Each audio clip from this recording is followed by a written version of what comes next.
Hi, everyone.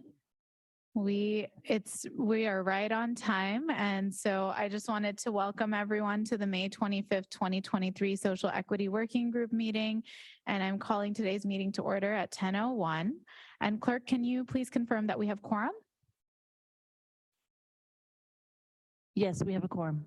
Great, thank you. And before we get started, I'd like to ask today's interpreter, Wika, to introduce themselves and walk through how to access our interpretation services for today's meeting. Good morning, everyone. I'm going to give the instructions in Spanish first, followed by the English. Para hacer uso del servicio de interpretación, favor de desplazarse a la parte inferior de la pantalla de Zoom, donde aparecen los controles. Haga clic en el icono de interpretación, el globo terráqueo, y seleccione Spanish, es decir, español. Si está utilizando la aplicación móvil de Zoom, celular, tableta, etc., presione los puntos suspensivos y luego interpretación y luego el idioma. To use the Zoom interpretation feature, please scroll to the bottom of the Zoom screen where the meeting controls are. Click on the interpretation icon and select either English or Spanish. If you are joining the Zoom mobile app on a cell phone, tablet, etc., please press the ellipses, then interpretation, and then choose your language. Great, thank you. And before we begin with our agenda items, I'd like to review the meeting process for both the working group members as well as members of the public who wish to participate. For working group members, when you'd like to speak, if you could please raise your hand and I'll call on you by name. And in front of you are iPads where you will find today's agenda and supporting materials by clicking on the arrow on the top left. Please note that you can zoom in and out using the iPad touchscreen. And clerk, can you provide a quick reminder on how the public comments will work?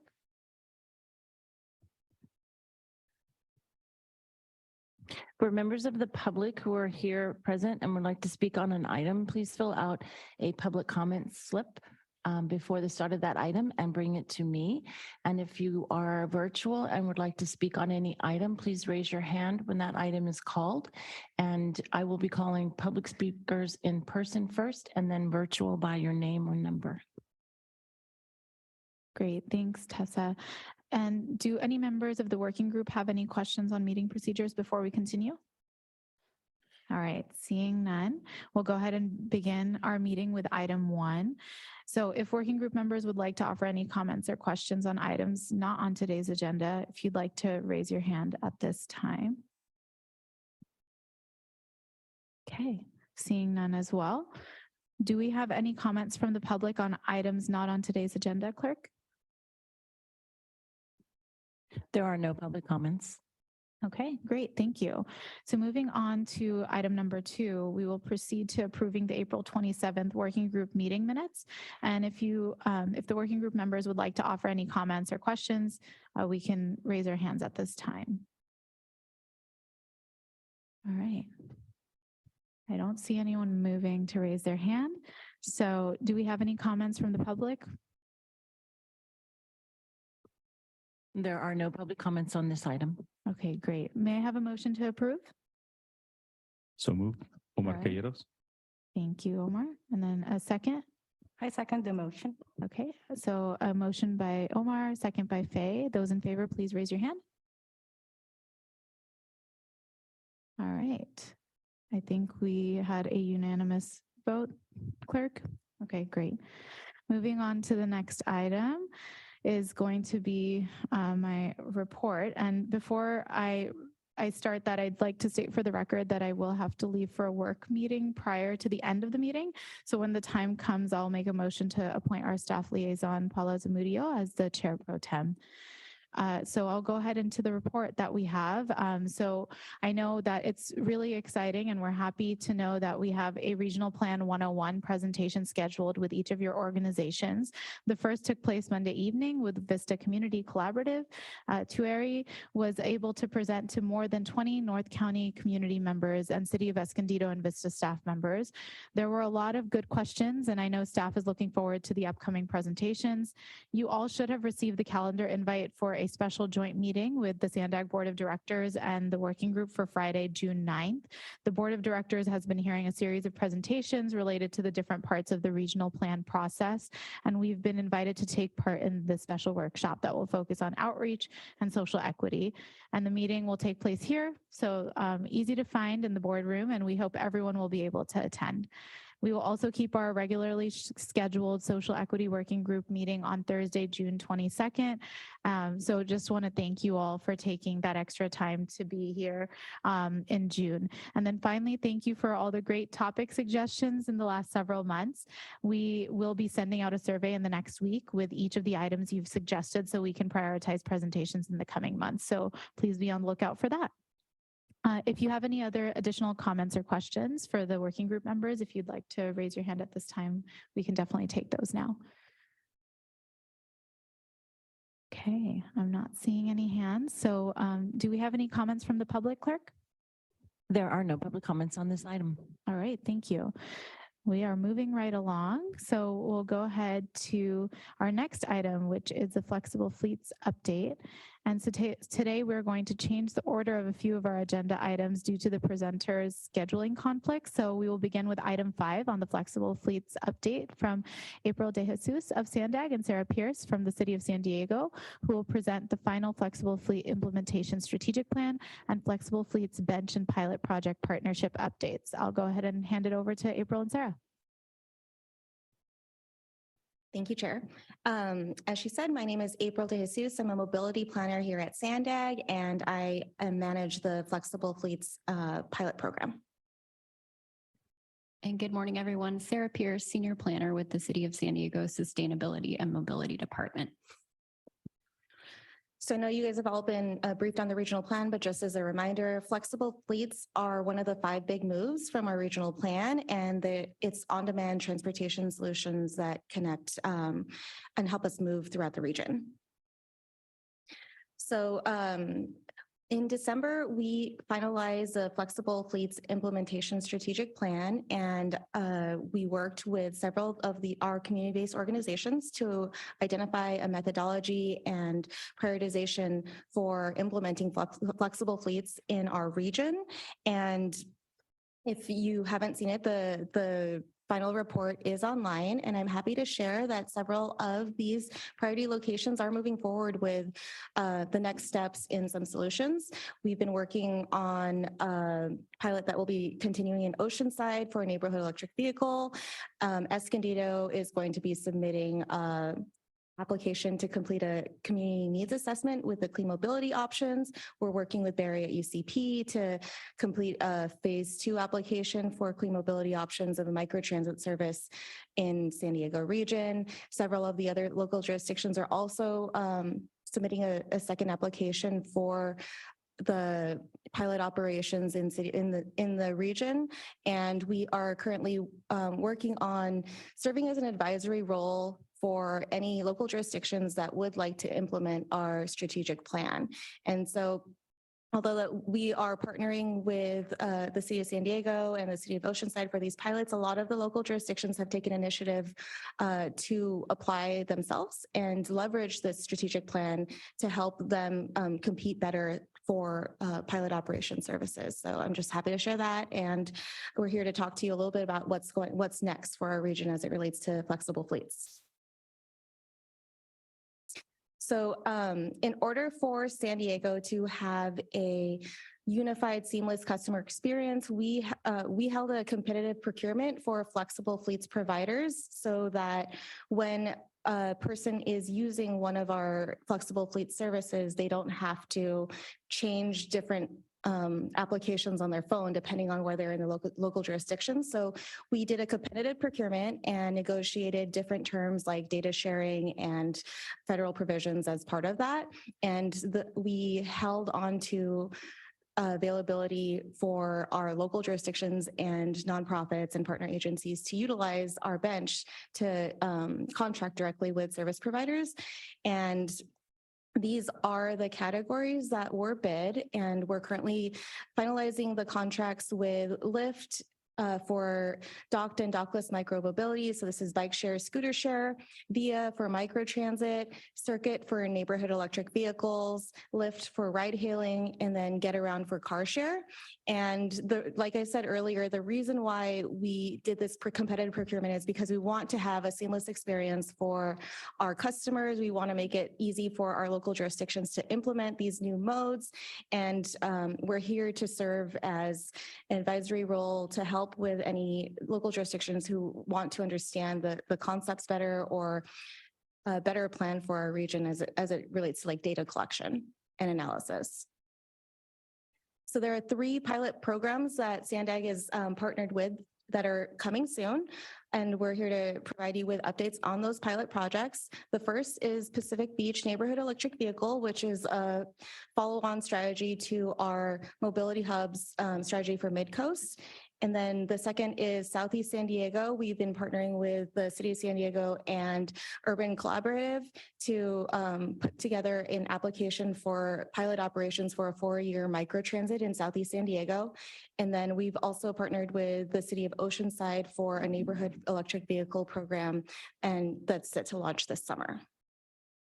So I'm going to pass it to Sarah to talk about our partnership with the City of San Diego for Pacific Beach Neighborhood Electric Vehicles. Thanks, April. And can you just click? I think there's some other photos there that'll pop up. Perfect. So the City of San Diego is really excited to be partnering with SANDAG to launch the PB NEV, which is actually officially called the Beach Bug now, and we're slated to launch service this summer. So as April mentioned, you know, there are a number of flexible fleets categories. This is going to be a neighborhood electric vehicle. So these are kind of like larger golf cart vehicles that can seat about 6 riders. If you're familiar with the Fred service downtown, you've probably seen these vehicles before. They're fully electric. They go about 25 miles per hour. So this shuttle is going to be operating in the Pacific Beach Community Parking District area. So kind of roughly the area that you see on the map there.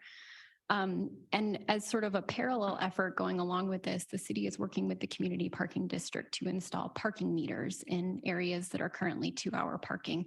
And the idea being that the, you know, revenue from those meters will help generate funds for this project to continue beyond the pilot period that SANDAG and the city are partnering to launch this summer. This is a really exciting project for the City of San Diego. Many of you might be aware that we have a very robust climate action plan, and we do have a goal to reach net zero emissions by 2035. So these are some of the key pilot projects that we're looking at to kind of reach that goal as we move forward. As part of that, we want to make sure that we're being really diligent with our data collection, as April had said. So there is going to be a survey component to launching this project. We're going to be doing kind of before and after parking surveys in the community parking district to see if there's, you know, a change in the utilization of parking. And then we're also going to be surveying riders to see, you know, if they didn't take this service, how would they have gotten around if this service wasn't available to them?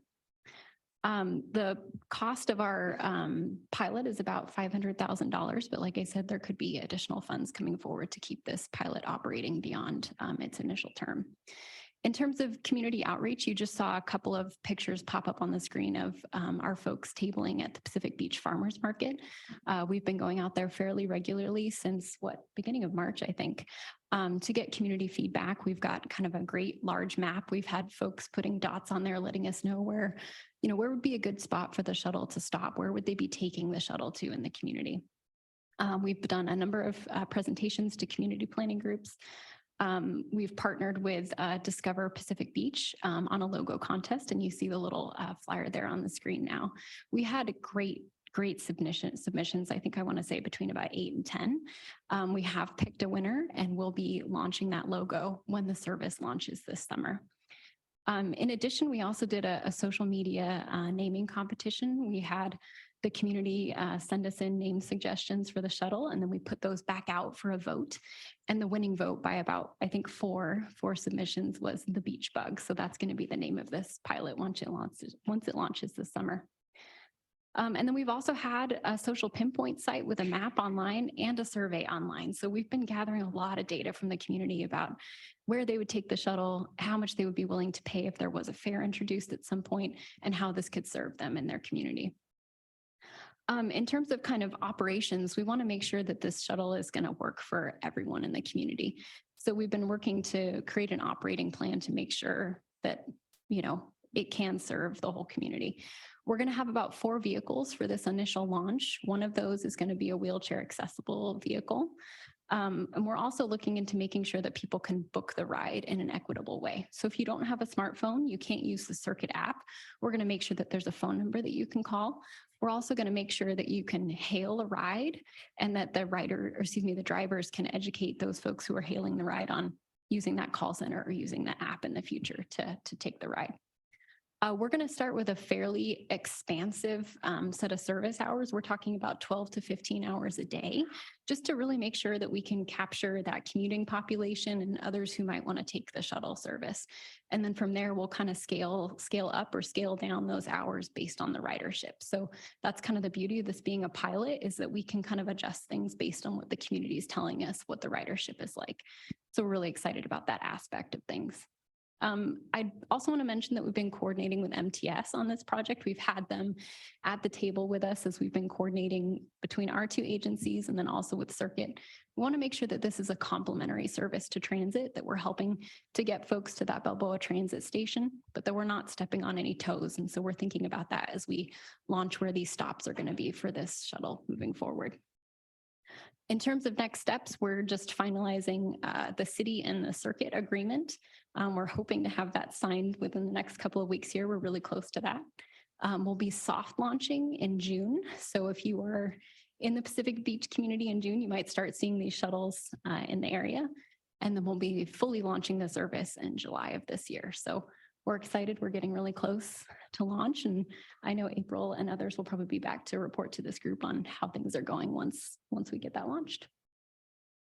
Thank you, Sarah. And it's been really fun partnering with the City of San Diego, because there's a lot of lessons learned to our pilot operations from the existing services with Fred. And we've been able to apply a lot of those lessons learned, not only to this pilot project, but also to the other pilot projects that we're utilizing Circuit with. So more to come, and we're really excited to bring this to the neighborhood. Another pilot project currently underway, like I said, we're working with Barry and the Urban Collaborative Project. They initiated a community needs assessment through the clean mobility options, and we're able to partner and utilize that first phase to move on to the second phase of operations. So we're really excited about that. We are currently working with VIA to put together our phase 2 application for this 4-year project. We've been closely working with Barry and some other parts of our other departments to identify electric vehicle charging locations and best practices for where we want to operate, how we want to operate. And it's been fun and exciting. And we'll definitely come back to share more about this group when we do launch.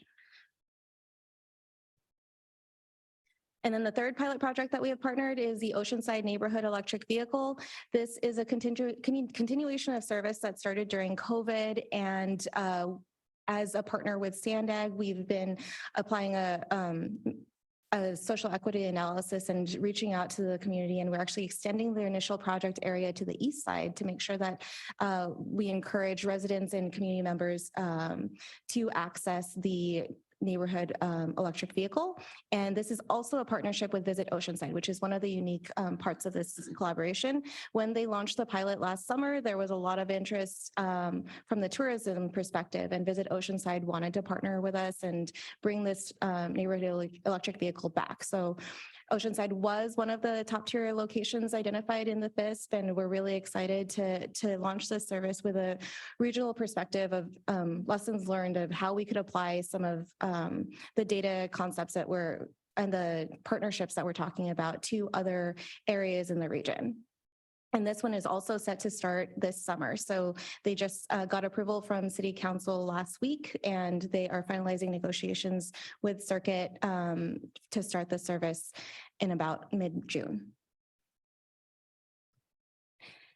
Like I said earlier, we are closely working with our partner agencies to find other opportunities for connectivity throughout our region. And as part of the request for innovative concepts, we have the BEEP team who submitted a unique concept, which is a partnership that it's a public-private partnership opportunity where they're currently working with local jurisdictions to share this concept, and it's important to note that this isn't a funded SANDAG project. This is just a collaborative opportunity where we are working with our local jurisdictions and the BEEP team to identify locations in the area that would be interested for this commitment. And we actually have Karen Morgan here from BEEP, who has told me that she will take any phone calls for anyone interested in learning about this program. And basically, BEEP is a contractual agreement for a service model of creating a network with mobility nodes. And part of it is shifting the risk between the private sector and the public sector to influence speeding up the process of implementation. And it includes looking at our mobility network and creating connections to our fixed route services and developing nodes where we can include some of our flexible fleet operations, as well as electric vehicle charging, solar powers, and an autonomous vehicle shuttle that will connect those nodes and build out a mobility hub. And so the concept is meant to be replicated over smaller parts of the community. And as that becomes successful, it'll continue to expand the network for the rest of the community. And they held a workshop a couple of weeks ago with our local jurisdictions just to share and educate about the concept. And there's a strong focus in serving underserved communities with this concept. Part of the commitment is trying to connect to existing real estate infrastructure. So the communities would provide the real estate to house some of these mobility options. And then the BEEP team they have private sector partners to support financing and the construction of these projects. So just to do an overview of what the mobility hub, the mobility node features are, it includes connections to our regional transit services, also autonomous vehicle shuttle to connect each node together and multiple nodes create a mobility hub. Each node will include some charging space and infrastructure for some of our microtransit, like shared scooters or electric bikes. It also has electric vehicle charging and on-site solar panels. And this concept would collectively work together to increase connectivity to those specific areas and also integrate with some community facilities. So right now we're at the brainstorming phase, just trying to educate everyone about this concept. And we're hopefully looking forward to some local jurisdictions committing to the BEEP concept. So that's just a general overview of what's going on with flexible fleets. We'll definitely be back to share more. We're really excited about the pilots that we'll be starting. And if you guys do have any questions or you want to follow up, we have an email here and we'll be posting updates on our SANDAG website. Thank you. All right, thank you so much for the presentation. And I'll look to our working group members to see if there are any comments or questions at this time. I see Faye, go ahead. Yes, I think this is a very exciting project, but my concern is congestion. And if this becomes successful, I was just thinking that there will be a lot of these kinds of flexible fleet types of transportation that's competing with the buses, competing with cars, competing with railways. So what I'd like to raise here, I think there should be in the agenda, if you have considered the fact of streamlining all of these efforts so that it does not compete, but it augments the need of the community. The second piece I'd also like to share sustainability. I really don't know how much it costs to build one. And so right now it's a pilot and you're still thinking about the fare, how to sustain it. So that's another issue.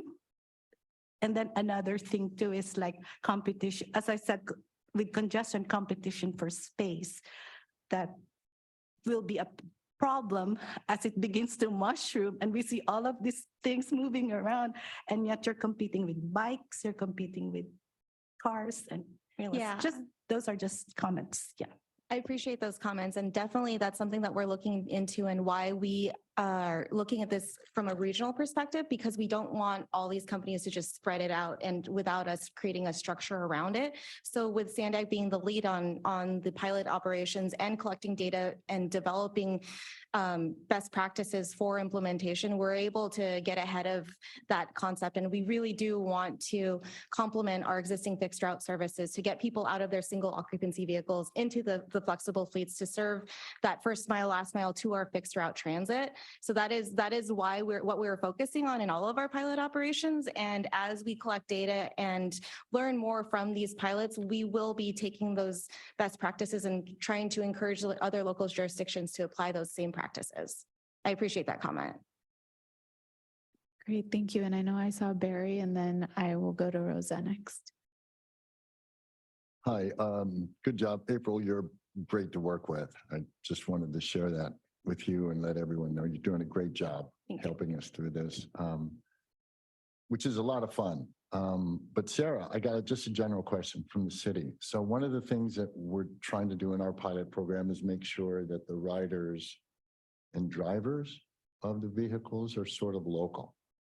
You guys have a plan in place as these pilot projects pop up on your radar screen? Yeah, absolutely. That's been really important for us, is to sort of engage the local workforce, right? And so we've been talking a lot with Circuit about how we advertise for positions, how we can get that information out there, how we can partner, with our economic development department to make sure that we're, talking with them and putting the word out to the best of our ability to our kind of local community.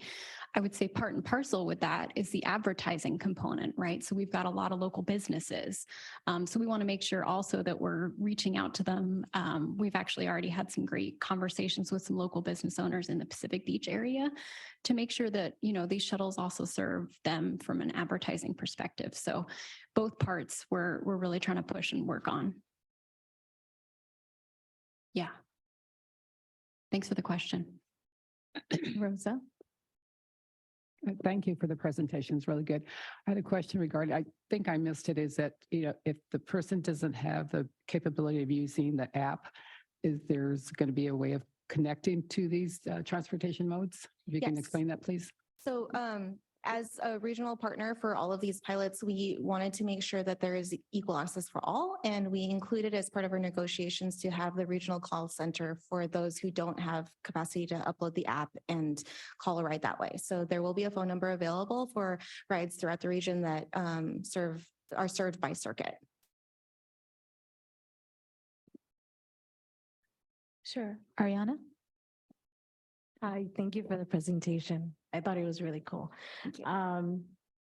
Just like for everyday folks, how do they pay for the rides?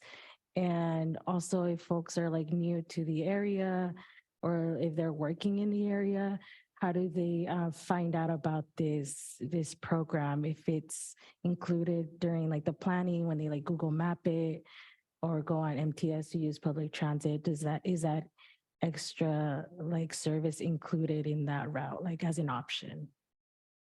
So we are still working through all the nuances of where everything is located and when. We do plan on sharing some videos and additional marketing material on how to use the app, how to call for a ride this way and through the phone.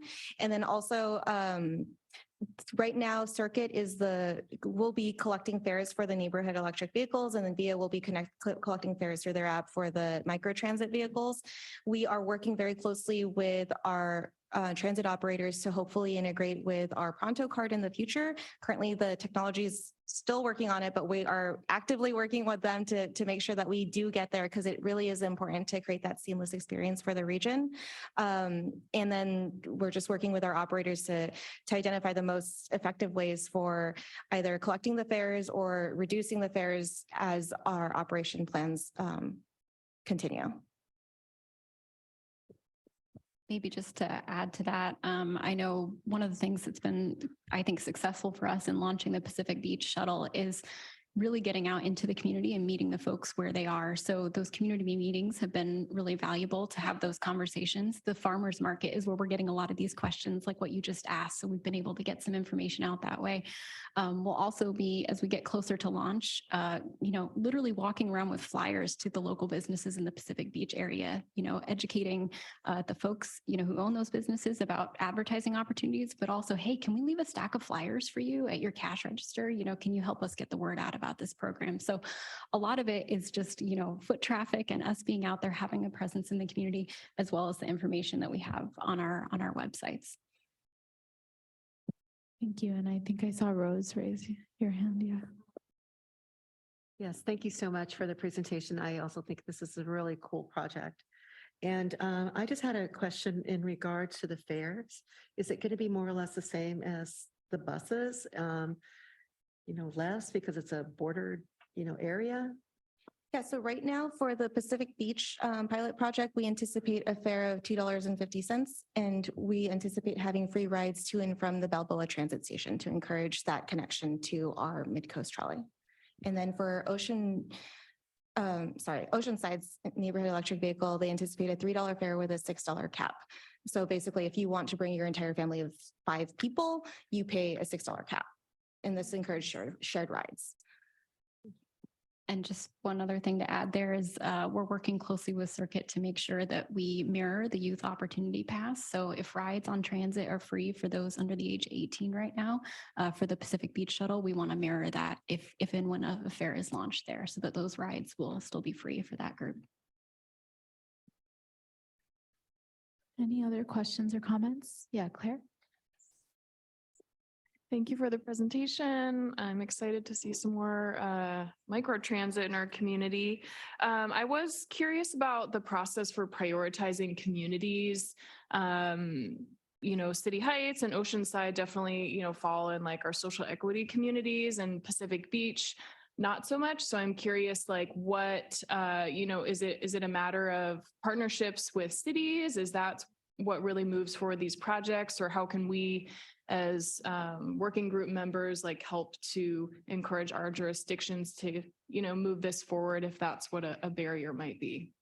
Yeah, and so the first 3 pilots that SANDAG has partnered with are a continuation of work that has already been underway. So Pacific Beach Neighborhood Electric Vehicle was part of our Mid-Coast strategy, implementation strategy with mobility hubs, because we wanted to make that connection to the beach. And the way it lines up, it's just not all the way at the beach. So it allows that additional access to the beach community from our regional transportation network.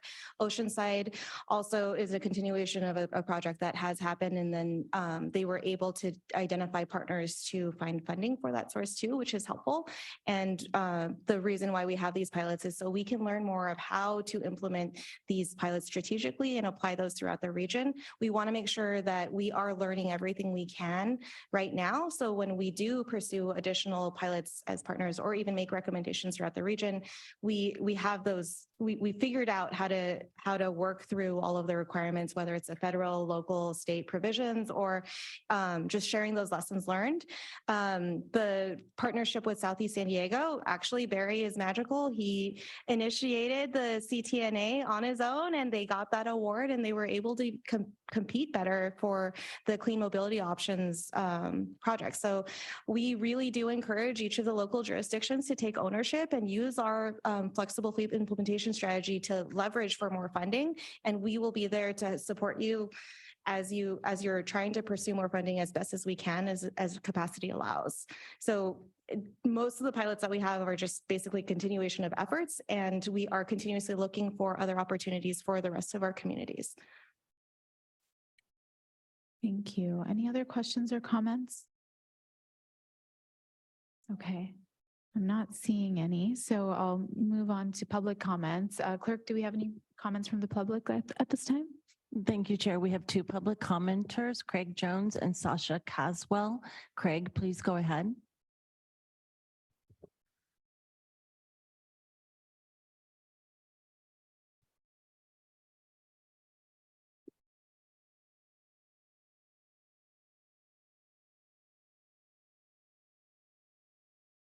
Yourself, there you go. Yes, thank you for unmuting me. It's my pleasure to be able to make a comment on this. I, as a previous member of the Social Equity Working Group, I'm well aware that implementation of flexible fleet services is a huge key to making the promise of the Regional Transportation Plan possible. I'm currently working as a volunteer with Urban Collaborative Project, working with Barry for the Southeast San Diego project. This is definitely an equity effort. So we appreciate the work that SANDAG and the city and VIA have been putting in with us. Unlike the Oceanside and Pacific Beach pilots, the Southeast San Diego effort does not have any guaranteed funding at the front end. That's why, you know, we, unlike Oceanside and PB, we're not looking at starting services this year. We are totally dependent on getting additional funding for implementation through various funding grants and sources. And again, with significant help and partnership with SANDAG and the city and with VIA. One of the keys of making our project work is obtaining a guaranteed site somewhere in the service area for the VIA electric vehicles to be able to charge. This is going to be a challenge and a barrier, and we look forward to any and all assistance in getting that charging infrastructure. Once that's provided, we'll be much more competitive for funding opportunities. Love working with Barry and Urban Collaborative Project. And again, flexible fees is tremendously important for making the possibility of the Regional Transportation Plan work. And it's a huge equity issue. Thank you very much. Thank you. Our next speaker is Sasha Caswell. Please go ahead, Sasha. Hi, hi. I didn't realize I was signed in under my wife's name. I'm Jared Caswell, owner of IB Shufflin down here in Imperial Beach. It's a neighborhood electric vehicle to get you around. April and Sarah, you guys did a great presentation. Just to give you a little insight, if you would like, I'm 5 months ahead of the game on working in a beach community, taking people from here to the trolley. If you guys wanted any insight on what it's like to work with the bars and the restaurants in the neighborhood and being neighborhood built up instead of funded down, can reach out, and I'd love to talk to you guys and meet and tell you what works and what, you know, maybe we could just collaborate a little bit more on a personal level to make sure everything goes smoothly, because it's not easy. And I know that maybe Fred may know more about some things and you guys may know some more about some other things, but it's great getting the community involved with the business, because then it feels like everyone's a part of it. That's really all I have to say.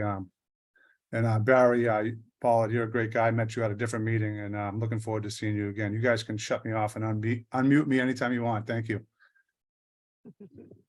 That concludes the public comments. Okay, thank you so much. And we'll go ahead and move on to our next item, which will be item number 4. And that is our 2025 Regional Plan Outreach and Equity. So we have Robin Wapner, Anna Devers, and Ali Fenn from SANDAG, who will present on the 2025 Regional Plan's equity requirements, considerations, and planned public outreach activities. So I'll go ahead and hand it over to Robin, Anna, and Ali. Thank you, Chair. We were actually wondering, we were hoping to make this really a conversation and a working session. Would you mind if we join you closer so we're not so far away and we can actually, yeah? Okay. We're going to grab some seats and then get started.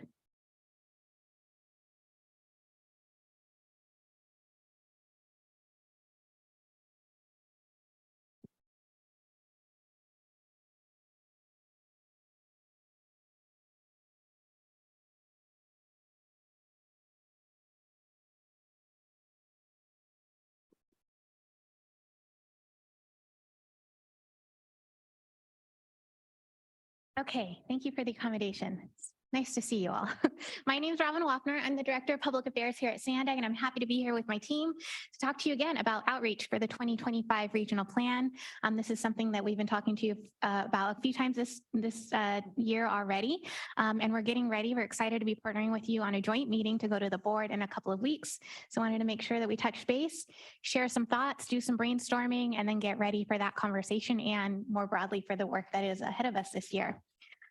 So really, why are we here today? We're having a conversation about outreach, and what we really want to focus on today is the how, not necessarily the what's going to be in the regional plan, but how do we have these conversations not only with you, but with the community at large in a way that really matters. It's really important to us going into this next outreach cycle that we're focusing on doing things differently. We've heard a lot of feedback. We have a lot of opportunity for growth, and we want to do that. We want to find a way that we are doing outreach for this cycle of the regional plan where everyone has a voice in the process and has a voice and a way to participate in a way that matters so that they feel like their voice has been heard and everyone has made a difference in the regional plan and everyone can see themselves in the regional plan in one way or another. It's also one of our goals through this outreach plan and the conversations that we're having with the board as well, is that we at least start off focusing on the why. Like, what are we trying to accomplish, that high level goal, before we get stuck in the what.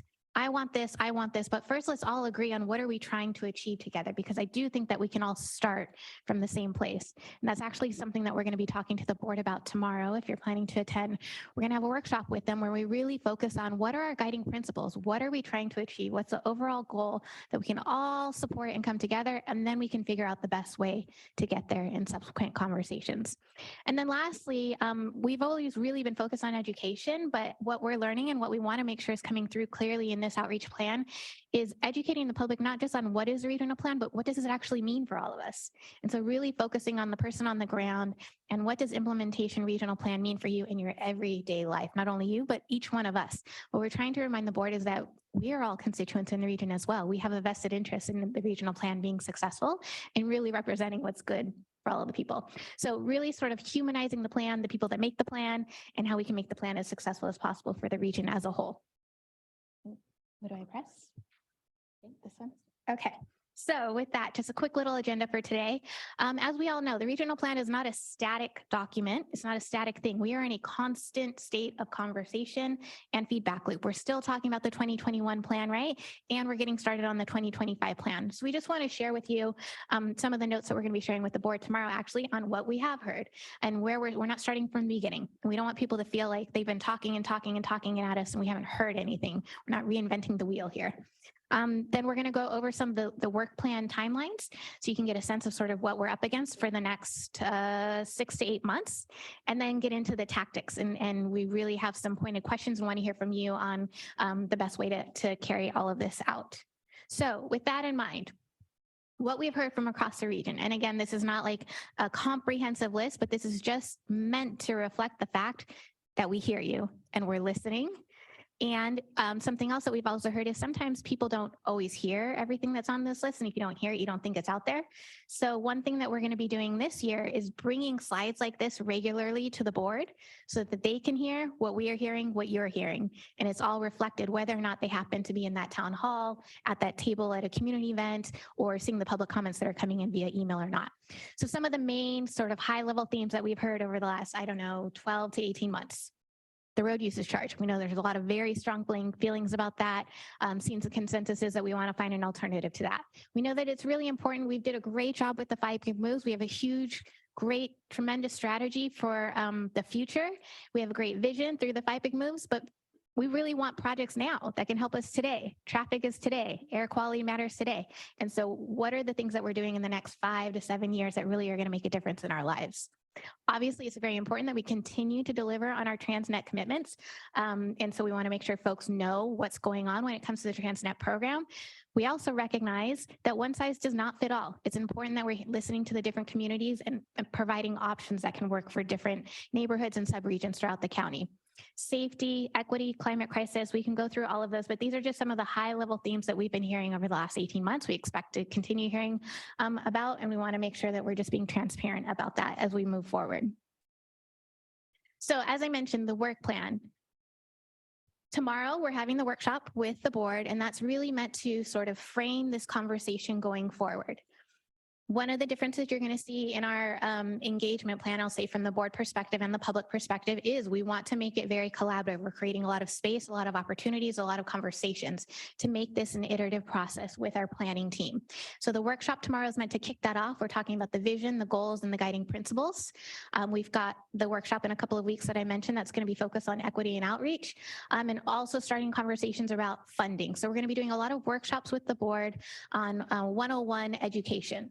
Again, trying not to get into the weeds at first, but really just making sure everyone understands the high level requirements and what we're trying to achieve, and then letting the technical experts help us figure out how do we get there in the end. Through July and August, continuing that education, really starting to get a bit more specific through every workshop. And then in August, we want to do the deep dive, and Anna and Ali are going to get into this, but August, we're hoping the board's going to go dark. And so we want to partner with the board and others like you to get into the communities, have community conversations, and really get that face-to-face interaction and feedback so that the board can then bring that back in September, have that contribute to one of the final workshops where, again, we're talking about projects, programs, fundings, all of the above, so that staff is then prepared to come back and present an initial concept in, let's say, late September, October-ish. And then we're planning for October through December to basically have that iterative back and forth. So we've been listening, we think we heard you, this is what we've created as a result of it, did we get it right? And so now I'm going to hand it over to Anna and Ali, because what we try to do is sort of replicate this phased approach from the public side as well. Good morning, and thank you so much for meeting with us today. I'm Anna Devers. So for, let me get us on the right page first. All right, so for our outreach timeline, so we really wanted to emphasize the feedback loop in this year's engagement strategy for the plan. We've organized it into 3 distinct phases, as you can see. So phase 1 here in June and July is where we open that feedback loop with, we want to hear from you. Phase 2 in August, September is where we acknowledge what we've heard so far and continue to collect input. All work done here will center around the thought, here's what we've heard and what are we missing. And then for phase 3 in October and December, we'll confirm what we've heard by summarizing feedback, listening to reactions, and closing any gaps. Outreach in this phase will be given through the lens of, did we get it right? And so before we get into the details, does this high level approach make sense to you guys?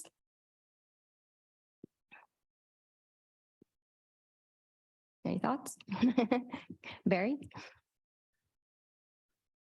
Yeah, it does. I like it. I picture a upside down triangle, deal with the broad stuff and then focus down. So absolutely. And I'm glad you're having this. So thank you.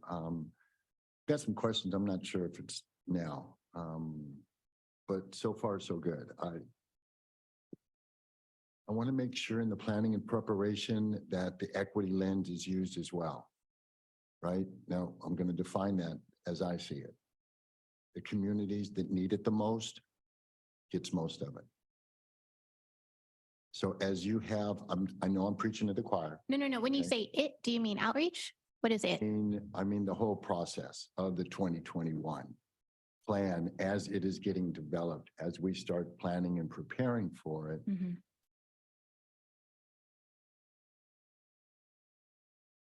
Look at the development of the regional plan from more of an equity lens. Mm-hmm.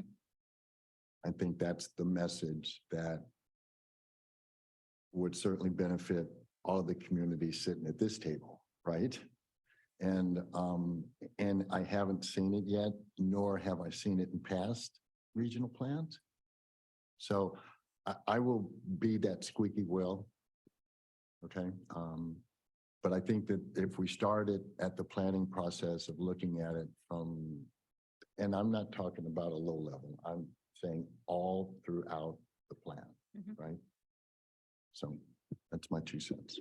Excellent. Now I'm going to kick it over to Ali because she is going to go into a little bit about what she. There's one more comment. And sorry, can I just also respond? Because since we're thinking about the board meeting, one of the reasons we started the series of workshops with equity is we wanted to reflect that, what you just said.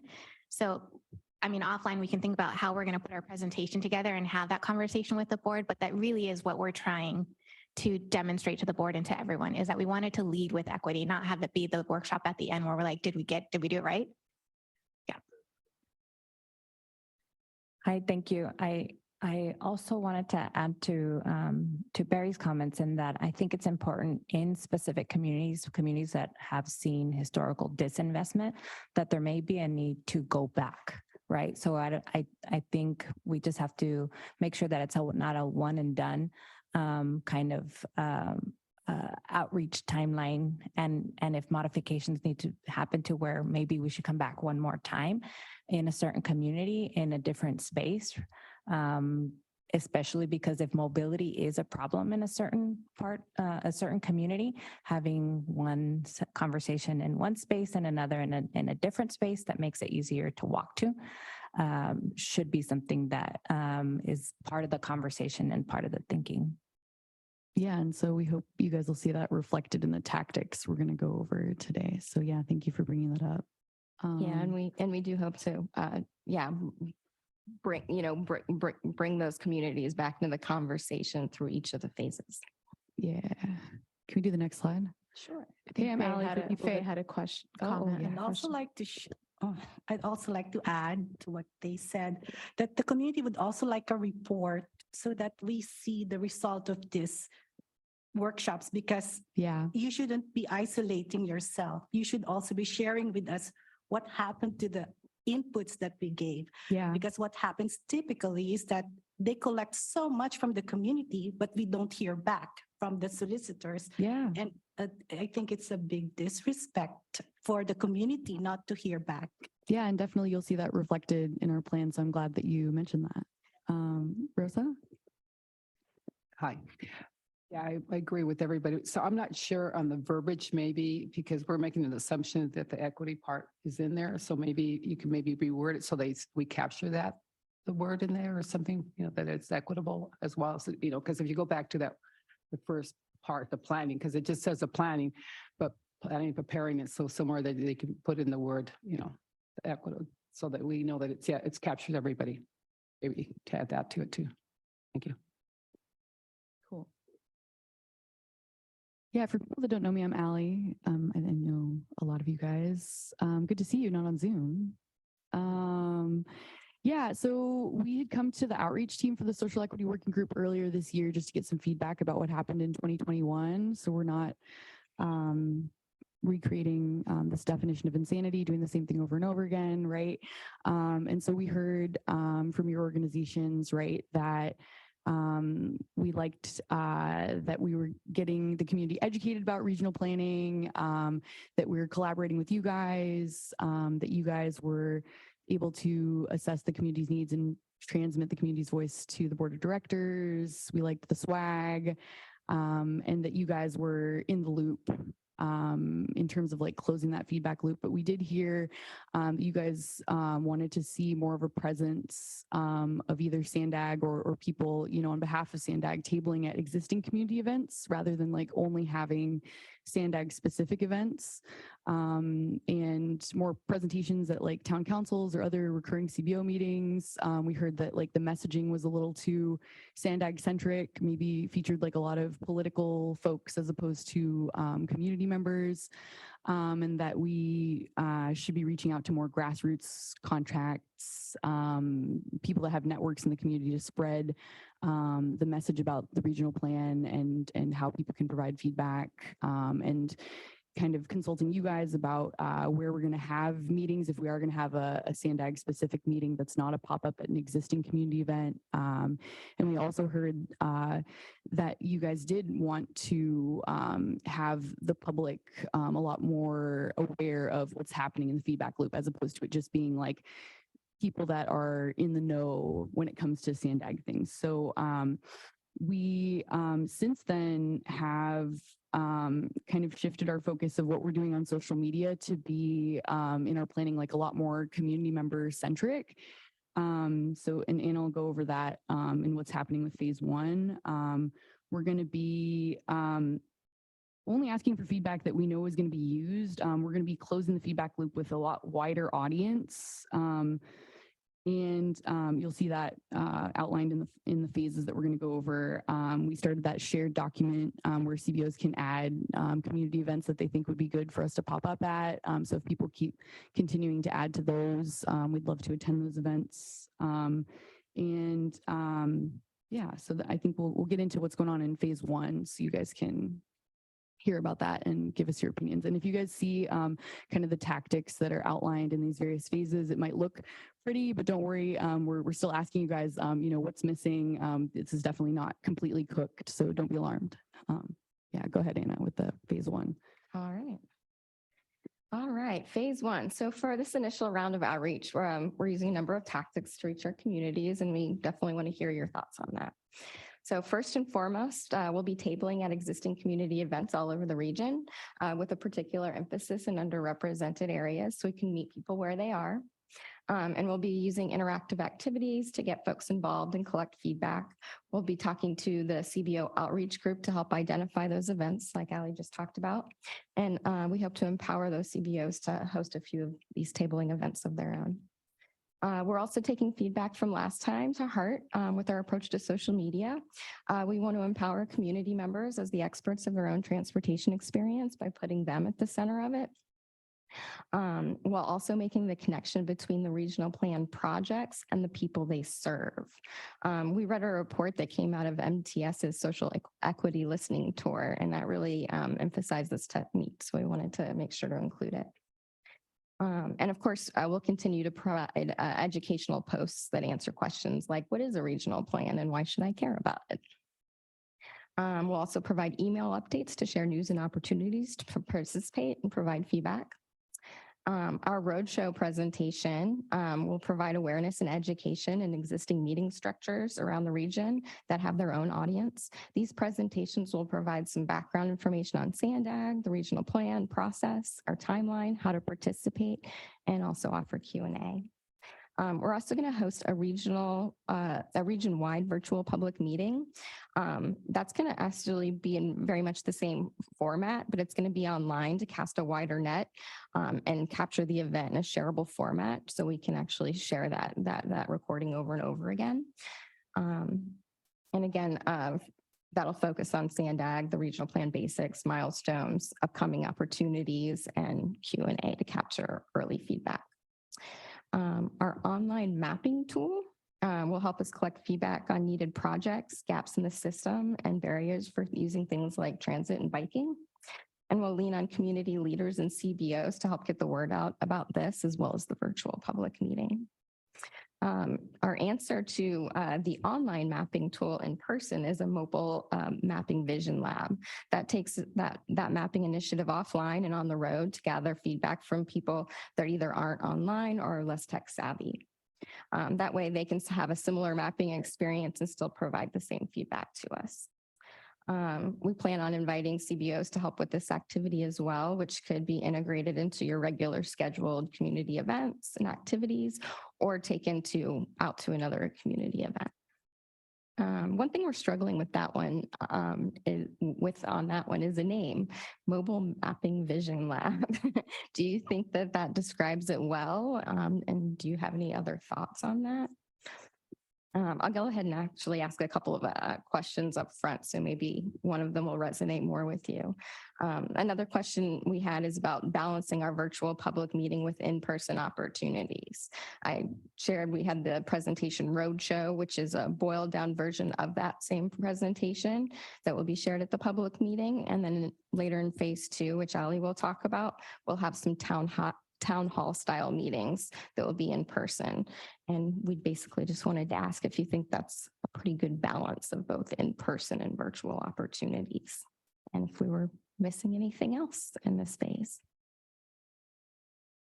And so again, the goal of this phase really is like the kickoff, right? Like, folks, we want to make sure everyone knows this is happening. We want to make sure you understand what the next 8 or so months looks like, so you understand how you can engage and be a part of this and just start the conversation. So the mapping online and in person is to start that conversation, start to get some feedback on what are we trying to solve for. So what are we missing here? Do you see yourselves in this? Do you see a role for your organizations? We want to make sure we're doing in person, online, trying to get to people wherever they are. This might be a really stupid question. So we mentioned that Oceanside hosted the SANDAG presentation on Monday. Is that the presentation roadshow, or was that a different element of this effort. Yes, that was an initial element of the presentation roadshow. Yeah, but that would involve like visiting, CBOs, whatever community meetings and things of that nature all over the region in phase 1 and phase 2. So it'll be all over, and it won't be just like our staff. It'll be like a lot of the planners going out to do those presentations as well. Okay. Hi, Barry. Hello. Couple of things. One is, yeah, I think this works well. The CBO's involvement is, yes, involved in probably, that's what we're here for, right? We know the neighborhood. So again, that's preaching to the choir. I'm interested in the material that you're going to use. Because it sounds like we're expecting these folks to know what the regional plan is when they come. And they're going to hear those 2 words and they're going to say, all right, what is the regional plan? How does it affect them? Right? And along with that, and I think, and I hope we're going to get something like this, is how do the projects get to the finish line? Once they are submitted as a potential project internally from SANDAG and from all the other groups, what's the process? What's the flow chart? Who has to approve it? What do you have to do? Is there any lobbying that needs to be done on it? Should we send people to the group when they're making those decisions, right? Because I don't even really have a clear understanding of the project. All I know is we put a bunch of stuff together. A year or 2 later, here's our regional plan. I'm not that, short, but I just have a lot of missing pieces. It might be helpful, something brief, right? But let our folks know what the regional plan is, right? Something very basic. Try to make it very local, because that's what's going to hook folks. Otherwise, it's just going to be a project up in Escondido, or in Escondido, a project and, yada, yada, yada. So try to make it as personal as you can for the geographic area that you, does that make sense? And to that point, actually, so the presentation roadshow, we do expect to tailor those presentations for audience so that it, speaks to them and resonates with them better. Thank you. I appreciate that. Any other? Yeah, I see Faye and then Erica as well. And in addition to that, maybe it's a good best practice to let us vet first on the materials that you're going to share to the community, so that we have because right now we are also not clear what is the solid information or content that you're sharing with the community. Maybe if the community leaders first vet it and then tell you, I don't think this will work, it's too technical, like what we were talking about, Erica and I and Carmela. I think that will help a lot, because if it's coming from you, you have your own world, you have your own culture. And so you understand all these technical words, but for us, we don't. So you have to filter it through that eyes for us who have the experience and reality of receiving that information. I think there should be a committee that's going to vet first on the content before it's launched to the community. Yeah, and it's definitely going to be materials coming back to either you guys or the outreach team to check out those materials. So we definitely look forward to feedback on that stuff. And did want to let you guys know, I ran an equitable writing training for not only public affairs, but for the planning department to specifically get at people thinking about how are we simplifying the language that we use when we interact with the public. And so we're seeing a shift in how people are writing. People are thinking about it more. People are trying to simplify their language, trying to write in a way that's a lot more accessible for folks that are not, SANDAG or planning insiders to understand. So I'm hoping that organizationally we'll be making a shift in how we're talking to the public. And that emphasis won't be just for the regional plan, that'll be on everything. Yeah, thank you, Faye. I was going to add to that, Just in general, regional planning is very complicated. And even with simple words, it's hard to understand. And I think we experienced that at our meeting on Monday, and Tori did a wonderful job, and but it's still challenging. And so I wanted to give a shout out to the City Heights CDC video that I stumbled across online that showed the history of the I-15 corridor tearing through their neighborhood, 30 plus years of resident advocacy, the fights and arguments with political leaders. And to me, that is the illustration. I don't know if that can be shown by SANDAG because there is some political controversy in the history involved, but to highlight a local CBO partner, and this is their history and this is their experience in working on regional planning issues, that to me paints the picture of why community involvement is so important. And to me, if we had shown that to our residents on Monday, that would have given them much more insight than all the technical terms and the legal requirements of regional planning. Yeah, and that's definitely what we want to show via social media is like community members that have been telling us their feedback. And I think that's kind of the rhetoric that we're using in the social media is like, hey, like stories like, you know, Maria's or stories like Marlene's or like why we're doing this particular project. And that's why like you should also raise your voice in this process so people can see like, oh, okay, this person spoke up or like a group of people spoke up and like that was why they incorporated it. So maybe they'll listen to me too, you know? I think we have Barry and then Faye. Which brought up a very good idea. You've got pilot programs that are going on. Get a videographer involved in this because that's going to be very helpful. Watching a video is going to answer all the questions that's going to pop up, right? And it's, I've seen that and you're absolutely right. That clearly articulates what has to be done, right? And the obstacles and the length of time. So balance it with big projects. They were trying to put a cap in and over 94, I mean, over 15. And so that went, and they were successful, but there are smaller projects that you could still video, the ones that aren't the 30-year projects, but, and then just capture that, you know, and when you go on the road and talk about it, use that. This is an example of what SANDAG does. This is our role in that project, you know, in that project up on Euclid and Imperial. Here's what we did. And this is how we helped. So Oh, and that was a good suggestion, Erica. I just wanted to circle back. Actually, the presentation that went earlier this week that you're referring to, it is grouped in with our with that those same presentations. However, that one was delivered as more of a technical update. So we do intend to bring it more down to earth to make it more accessible for the people that we're talking to. Okay, And Faye thank and you, then Barry. Jessie. Yeah, I'd like to circle back to what the presenter said about the why.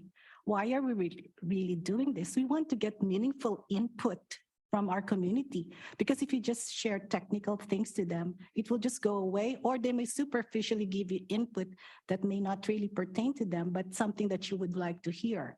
So if you really want honest input from the community, then you have to go down and make your content accessible to them, that we really understand it. And like what Barry said, it should be meaningful for us to why is this important? Why is the regional plan important?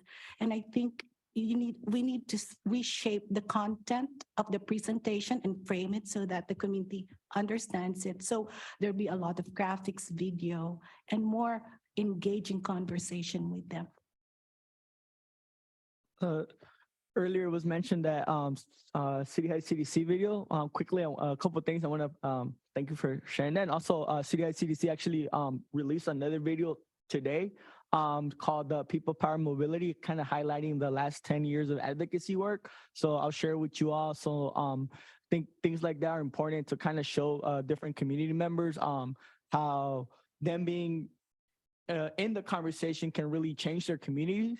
So I think that's important. So I wanted to share that. And I think earlier, Anna, you mentioned that a lot of this kind of process was that you guys looked into the MTS Social Equity Listening Tour, and City Heights CDC was a part of that project, and I think that was a really great project, and it was really successful in engaging different communities. And I think one of the things that made a difference was that at the start of the project, we could go out into the community and let them know, hey, your input's actually going to influence how $3 million is going to be spent. So I think that makes a really big difference when you go into the community and make it really clear what their input is going to, of influence. So I think for this, I know the regional plan is a little bit more complex because there's projects that, are more long-term. So I think it'd be really helpful for the community to understand that, right? That a lot of the things, a lot of the components that go into the regional plan are more long-term, but also I think it'd be great if SANDAG can kind of come up with like a list of like short-term near projects that the community members can see their feedback influencing, because I'm thinking like specific in City Heights, there's a lot of community members who have been involved in these conversations for a long time. And, some of them, they love being involved, but eventually, they have their lives, jobs, family.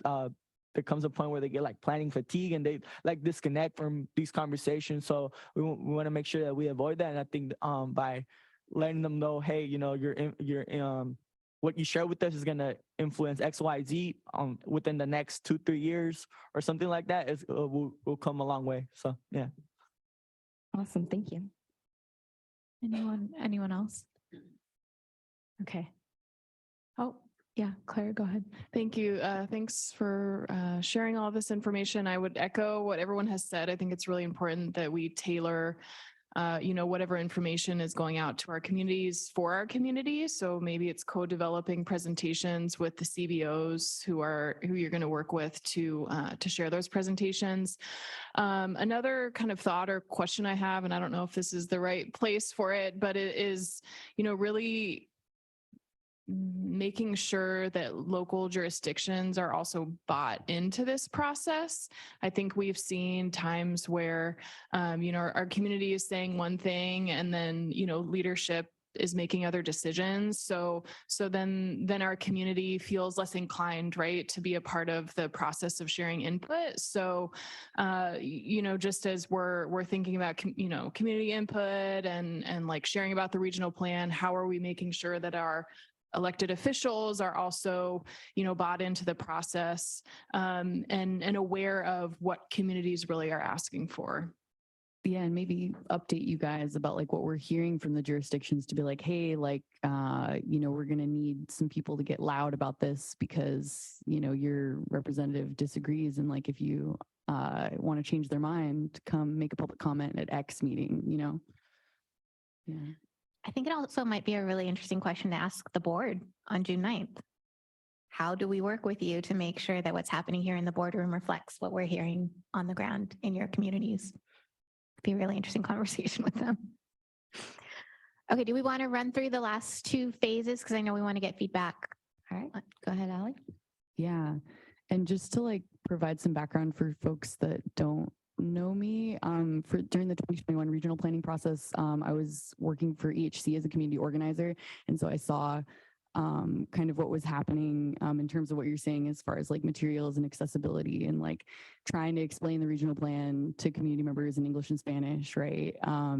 And kind of brought that to this planning. So in case people didn't have that context. But yeah, so phase 2, we want to have, we're instead of, just like collecting feedback, we're going to let people know what we've been hearing so far, have that conversation with them, kind of educate them about what's going on with the projects and policies, and collect even more community feedback. And so similar to phase one, there's going to be multiple modes for people to interact and give input, whether that's digital or in person. That'll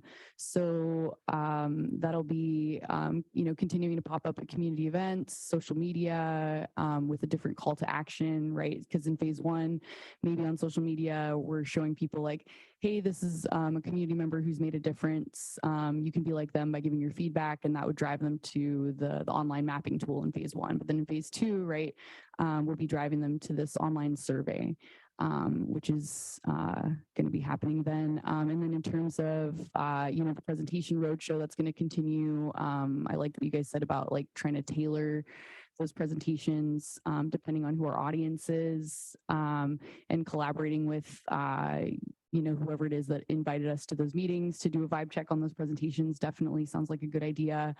We're planning to have these community conversations, so sort of town hall style meetings, one in each sub-region, in person. And we kind of, as we said, we want to make sure that those are at CBO approved locations. Like if there's a CBO that's like big enough to accommodate like that type of meeting, like we'd love for you guys to host, or, if we need a bigger location, we'll be coming to you guys for recommendations on that to make sure we don't choose something that's inaccessible or like there's no parking or how are people going to get there. We'll make sure you guys have an opinion on that.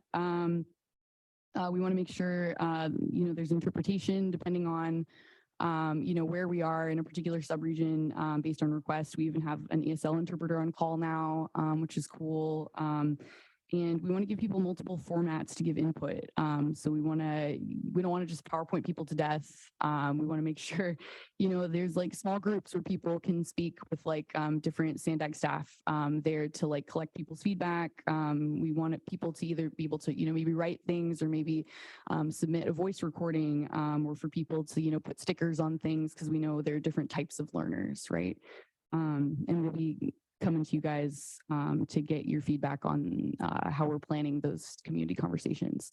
And then always, since we have the online survey in this phase, there's going to be opportunity to complete that survey on paper. And so that's something that if you guys are doing pop-ups for us at community events during this phase, that you could bring that paper survey for community members that don't want to take it digitally. And we'll provide those in various languages, definitely English and Spanish, but other languages based on what people need. Yeah. Any questions on this phase or any things that you guys think is missing? Maybe if it's okay, we'll go to phase 3 just so we can wrap up the phases, get any final comments. Okay. Sure. All right. Come on. There we go. So in our final phase for the year of outreach for this year, we'll publish the initial concept and a feedback summary. We're going to share this feedback via social media and e-blast and at community events, and we're going to use infographics to help tell the story. We're going to ask CBOs to update their membership with this information. And our focus here is really just to offer opportunities to the public or for the public to comment on what we've heard to make sure we got it right and to close that feedback loop. Do you have any other suggestions on how we might do this? I can just ask the question a different way. I'm going to pose 2 questions. The question for this slide is, so this is the last phase of the year, right? When staff will have put together the initial concept. So this is basically what the regional plan could look like. And the reason this is important is because by the end of the year, we need the board to sign off on the draft concept so that next year in the spring, staff starts modeling. And then we see, did we meet our targets? Can this become the regional plan? So really this year is when we're shaping what that hopefully will look like if we get it right. So our challenge here in this last phase is staff's going to have created this initial concept based on all the meaningful input and feedback we've gotten from the public and the board. We're going to present it to the board in October, and we do want to get some feedback, but we're probably not going to be able to make like major changes at that point. So we're really trying to think about, we want to make sure the public knows what the initial concept is, but then what does that conversation look like? So we don't want to say, what else would you like? Because we can't really go back at that point and recook it, right? So any suggestions that you have on how to have that conversation in a sincere way that actually matters? Is it just education? Are we still are we encouraging the public to come to the board meetings and provide their feedback? So then as the board is giving feedback on the initial concept over the last few months, we can get that direction. we got stuck there. Go ahead, Jesse. Yeah, I think that's a really great challenge. But I think something that would be helpful, it's right from the beginning, mention it from the first phase, I think, right? Setting that kind of clear timeline when you start engaging community members. That way community members know that, their input is going to be implemented or considered, before a certain day. I think that would be helpful right from the beginning, like setting that timeline. Because I think community members understand. I think the issue is that sometimes people like get involved into the planning process like too late, and they feel discouraged. But when they know that, hey, I have an opportunity by so and so date, they feel like they were included in the conversation. So just a suggestion. Thank you. Omar? So looking at all the different avenues how to connect and engage with communities, do you have like a set target, again, through equity lens, target population that you want to connect and engage with? Because when I see like a community event, I think there's a lot of passerbys, right? They're there to pick up the stress balls and the pens and the goodie bags, and it's not the right time to engage in a conversation, but perhaps a good opportunity to invite them to an event where you've been intentional as to who you want to invite and speak and obtain their feedback. So if you're targeting single parents or families without vehicles or that depend on public transportation, or multi-generational family under one household, these are the families that, when we talk about equitable lens, that we want to target because they're at work or they're at their two jobs and they don't get the time and opportunity to share their opinions. And just from my experience in putting together focus groups, you want to invite them, you want to offer them food, and then a child watch. Because if you don't have, there's multiple barriers. So the more you invest into mitigating those barriers, the greater outcome you have. And then you have the opportunity to hear real feedback from those groups in the communities that you're trying to target. I think that's such an important point. It's a great segue actually to the last slide, if that's okay. Do you want to? Just briefly, I think I saw Jesse and then Barry, so. Yeah, just really quickly to build off Omar's comment. Throughout this whole presentation, I think big picture, I think it's great and it's definitely headed towards the right direction. But it looks like there's going to be multiple phases of this outreach project. Throughout this whole presentation, I was wondering how do you get folks that participated in phase 1 to remain engaged all the way until phase 3? So I think that kind of builds off kind of what Omar was mentioning earlier. There's a lot of barriers, right, that keep people from remaining engaged throughout the entire process. So I was just wondering, what you guys were thinking in terms of that issue, right? Whether it's food or gift cards for folks who, of course, compensate them for their time and their input as well. Right. And it's all depending on budgets and funding constraints and what the funding says we can spend the money on. And so we are looking into, I actually just sent an email yesterday to our legal guru to find out if we can provide childcare, or if there's a way we could get the CBOs to provide childcare, without somebody suing us. So we're looking into that. We're looking into incentives, and we're trying to provide, whatever's within our power with the funding that we have, the taxpayer money, the limited taxpayer money that we do have. So if there are gift cards, it might be enter in a sweepstakes or something of that nature, right? But, just something, right? Exactly. Because we know a lot of people don't have the privilege of time. And so providing some sort of motivation for them to come is always better, right? And another way too, with just keeping those same folks involved throughout the whole process, is constantly reiterating, what the next steps are, where they can provide feedback. and constantly be bringing them up and constantly bringing them back to these questions that we have for these different phases so that they understand. Yeah, and capturing where we're contact going. information Mhm. throughout, I think, and just encouraging people to, stay in contact with us either via email or getting updates on social media, so that they know what's coming next. Okay, so I have Barry, Omar, and then Rosa, and I'm assuming during that time you might see me leave for my work meeting. So I just want you all to know it's not you, it's my work meeting. So, Well, thank you for the heads up, right? Yep. That equity lens comment I made earlier is directly aimed at the people that say, if we have that money, right? So I'm talking about when you have these conversations, it's not if, it's what is it going to look like? We're past if we're going to do it, right? But what I wanted to, you brought up a really good point, and that is, what's the vision? What are you guys trying to accomplish in this, right? And so I sat down and jotted down a couple of short-term and long-term things depending upon your market, right?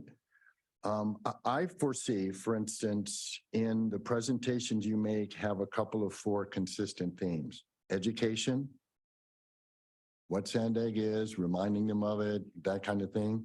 2 are local projects in the area that you are talking to them about. And the 3rd would be the planning portion, which is the future of your community. What do you want it to look like? Right? And then you could also put in there the regional sort of projects just to make sure that, you got internal stuff handled. And then in thinking about this, a market that I don't think that SANDAG has looked at is the schools. Early childhood. You guys have been around since Jesus was a child, right? And you're going to be around, right? And so what that looks like is that there's a whole lot of people that are riding bikes right now and scooters that you want to capture and start telling them what that future is going to look like. Because they're also going to take it back into their homes at the kitchen table, right?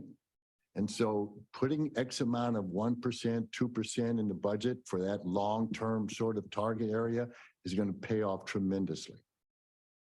I love that you said that. We didn't share it today because it hasn't really been thought out too much, but we've been thinking about different things to do with children and in schools. And one was maybe do an art contest about the vision they see for their transportation future. But even that. involving, teenagers and their families and stuff in this process, right? Because it's their future. They're going to see a lot of these projects a lot longer than we will. And we do have a lot of our contacts through the Youth Opportunity Pass program. And we have our whole e-blast list. And so that's yeah, exactly. And get these PTA Right. meetings or these, what are they called now?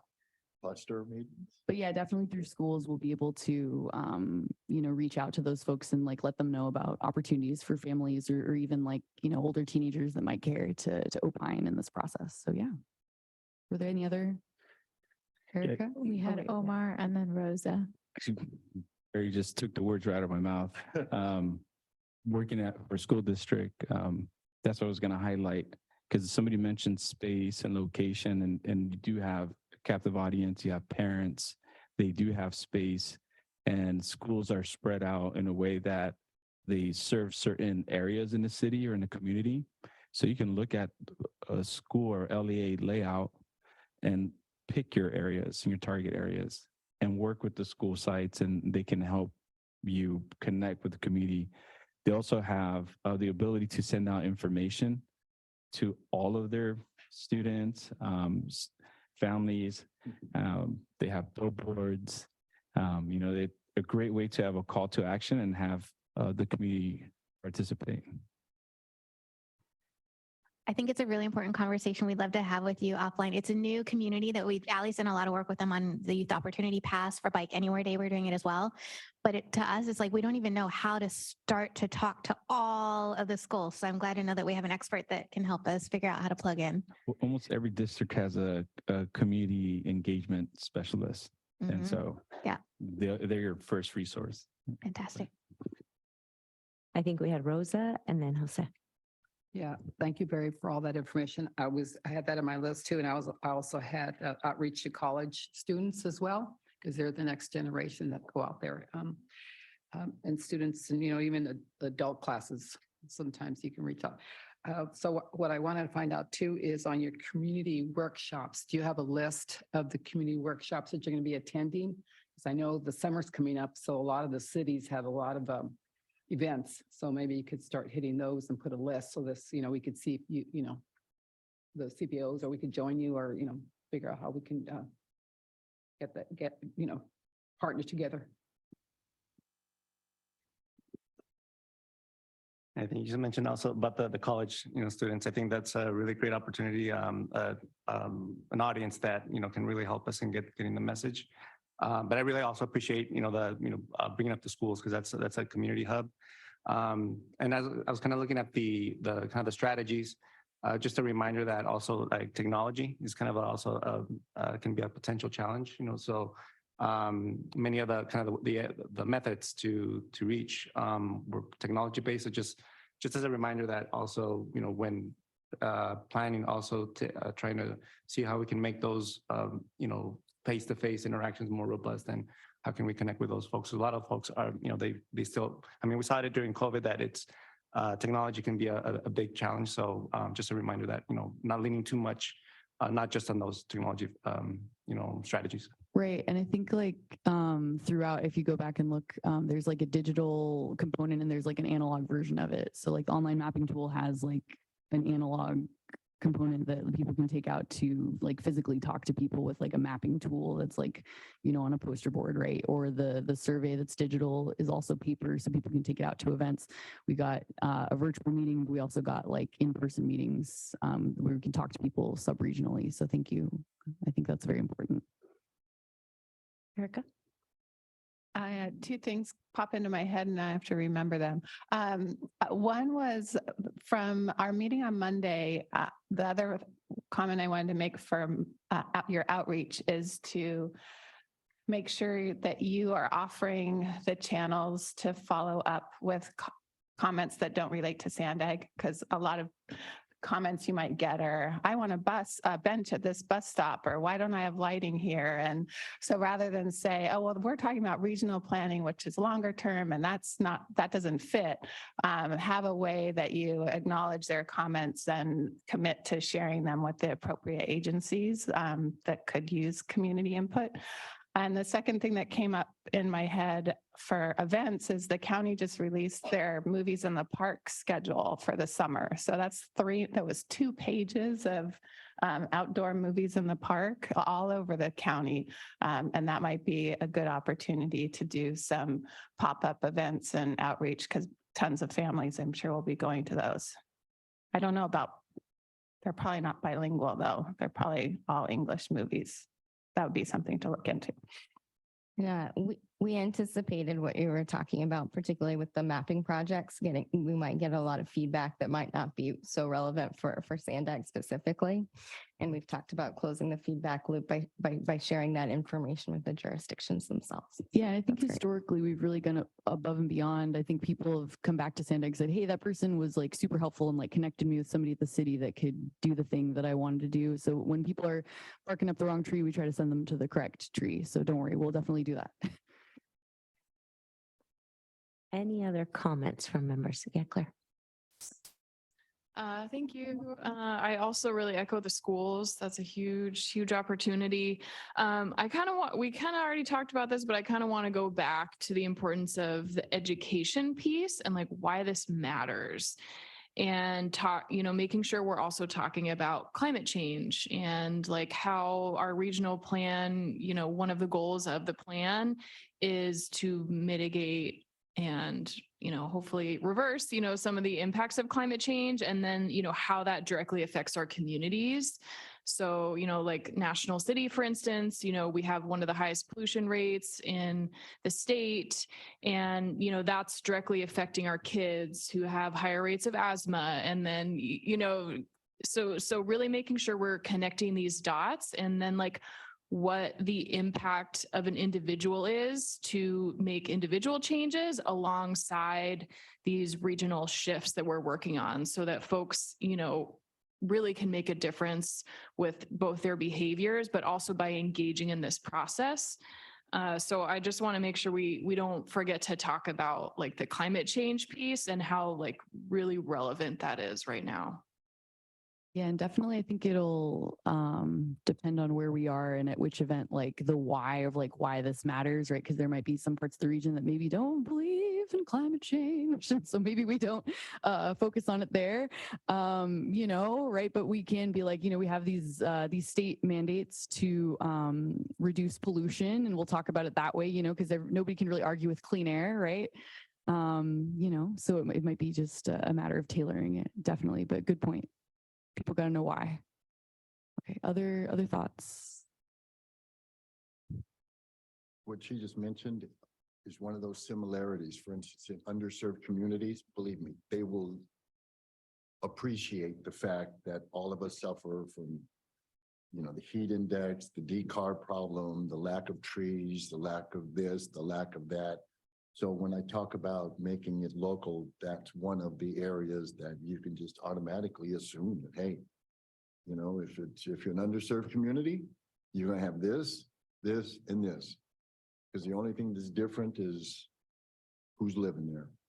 But the barriers are the same, the lack of investment is the same, and the whole bit, which you could use as well. You know, you're talking about infrastructure with SANDAG, right? And this is how we get this.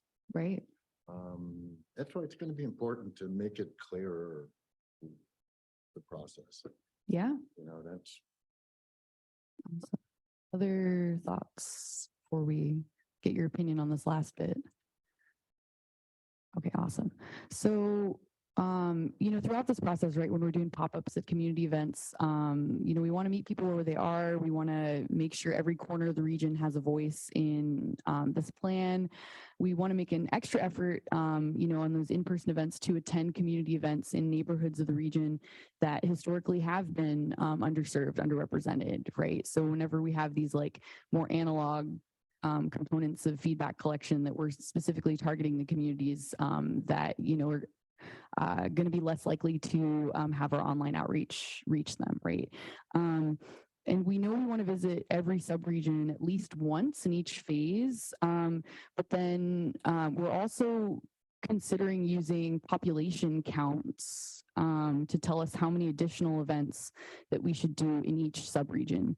You know, based on how many people proportionally live there. And we wanted to just run that by you guys as a possible strategy, right? So like, for example, if twice as many people live in central San Diego, right, compared to North County East, we'd want to do 2 pop-ups in central San Diego in phase 1 instead of just 1, right?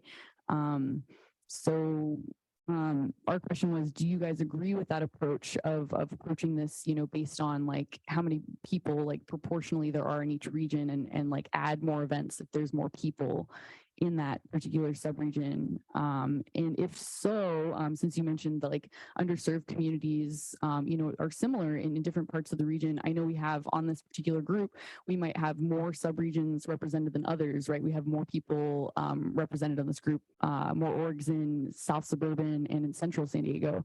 So if we do take this approach of going more population based and upping the events, you know, in certain communities, we might need some help from you guys. You know, it might be like CDC going to an event in Vista, or it could be Olivewood going to an event in Lemon Grove, right, to make sure we have enough staff to cover these events, make sure all these underserved communities have a voice, even if they don't have a CBO represented in this working group. So what do you guys think of that approach of like approaching this more like population based as opposed to just like one touch point in every subregion per phase, or like do we add extra events based on how many folks are there? And I just want to add one more layer. It's population, but then also with the equity lens, we're really thinking about the communities, but not only from a geographic perspective, the communities that have been left out of the process, and making sure we're doing extra events that target those people in particular, whether it's seniors, low income, the different demographics that you mentioned as well. So we would take sort of a geographic approach as well as a population approach, as well as the equity approach, which means a lot of events. Does that make sense? Yeah, I think I like that approach, but I would also highly encourage you guys to work together with the CBOs. For example, let's say you guys were to come to City Heights, right? And you guys had a meeting, and for some reason, like some residents felt that, you know, more discussion was needed. I think City Heights CDC would be happy to like host maybe like a virtual meeting, like a follow-up to kind of like make sure, you know, that discussion was fully followed through. So I think something like that would work well, just in case folks feel more discussion was needed. Maybe it doesn't have to be a full-on event. Maybe it could be like a virtual meeting with residents. Yeah, just a suggestion to have a little bit more flexibility. Yeah, and we're hoping definitely like where we do have representation in a particular subregion, we'd rather it be you guys out there talking to people, right? And then we can try to cover some of the subregions that have less representation on the social equity working group. Like we don't have anybody that represents Oceanside, but we got, you know, a fair amount of low-income folks living in, oh yeah, sorry. Yeah. Oh yeah, you guys are in Oceanside, so you guys could be there too. But you guys can't be in two places at once, right? So maybe you guys want to go to Vista and we go to Oceanside, or maybe somebody else on the social equity working group goes there, right? But just as an example. But hopefully you guys would go to your own communities, but we might need some coverage in other places. How about you ask us how many we need for this year? And let us come back and tell you how many we need. And then you can take it from there for the ones that aren't represented. Like you guys want to like be polled about it? Like how many events that you guys think we could do in each phase, or how do you think you'd want to go about that, Barry? A few days to sort of marinate. Well, to talk to people on our staff, because it's about capacity when push comes to shove. How many can we do? How many events are we going to be able to pull into these events from week to week, right? I mean, that's the bottom line, because it's money. How much is this going to cost me? I'm going to have 3 people investing 8 hours a day here for outreach. Don't think so. You know what I'm saying? So give us a couple of days. If you guys think it's a good idea. I mean, I literally just threw that off the top of my head. So bounce it around. I agree, because really with the collaborative, there's only one person. And we have a huge, you know, demographic area and a variety of individuals there. So definitely would need help, you know. Yeah. Okay. Yeah. And once a quarter, twice a quarter, you know, or for the whole year, you know, whatever. Plus it'll make us more disciplined in planning things. Right. Make So it maybe where you, sorry to cut you off. Can we make it where you let us know how many you're able to support, but also how many you think are needed in either the communities or the regions that you represent? Because then we can use that to help figure out capacity resource wise how to fill in the gaps. And that's really what we were trying to approach, is working as one team together to make sure that we're doing the coverage that we all think is important.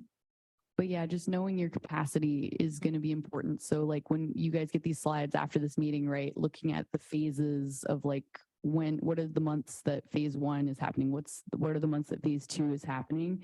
And really considering your capacity, be like, I can do this many events in phase 1. I could do this many events in phase 2. That would be super helpful for us to know. And that way we can kind of like take the average of what people's capacity is and try to figure it out from there. And this level of detail, I was just going to say, we can certainly bring back to the CBO network meeting to hash out, okay, what does this look like in practice on the ground? So just wanted to put that out there. Yep.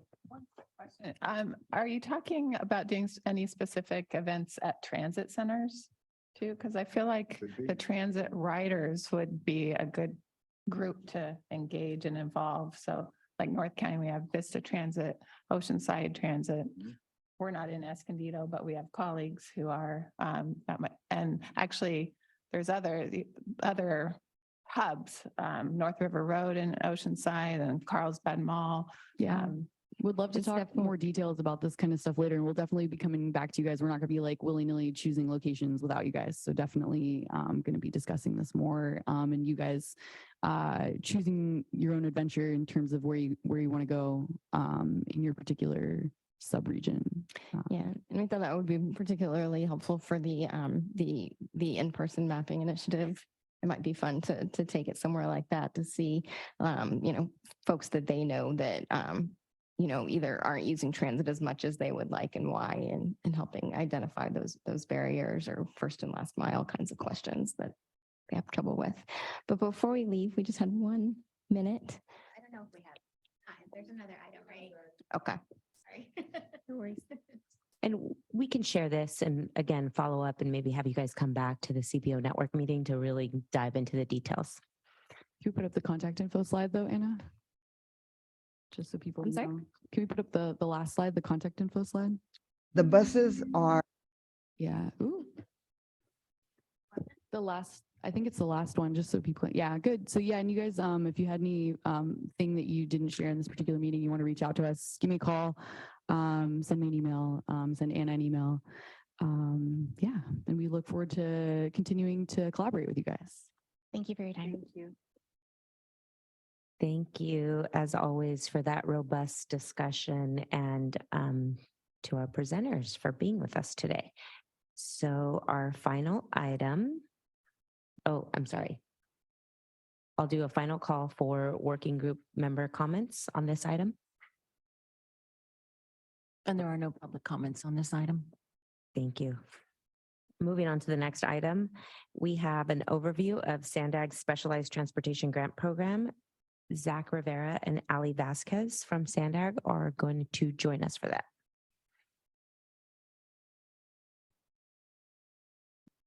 Thank you, Zach and Ali, for hanging out with us. I'll hand it off to you.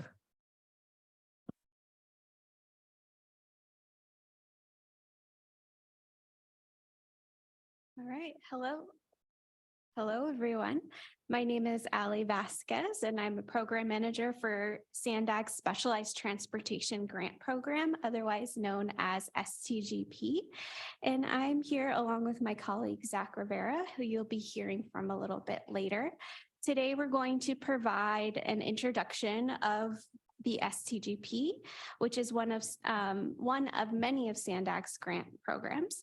We'll provide a high-level overview of progress made by our grantees and the SANDAG Grants Division during the calendar year 2022, and we'll dive into some of the ways equity is incorporated into the program. So first off, what is the STGP? Well, as the Metropolitan Planning Organization, SANDAG receives funds from the Federal Transit Administration Section 5310 funding program, as well as Transnet's half-cent local sales tax senior mini grant program. So SANDAG then uses this money to provide funding to eligible agencies such as nonprofits or local governmental agencies for transportation-related projects for older adults and people with disabilities in the region. So both of these funding sources comprise what is the STGP. The STGP's long-term goal is to improve mobility for older adults and individuals with disabilities by delivering effective, equitable, environmentally responsible, and coordinated specialized transportation service. The STGP funds 3 project types. The first one is capital, the second is mobility management, and the third one is operating.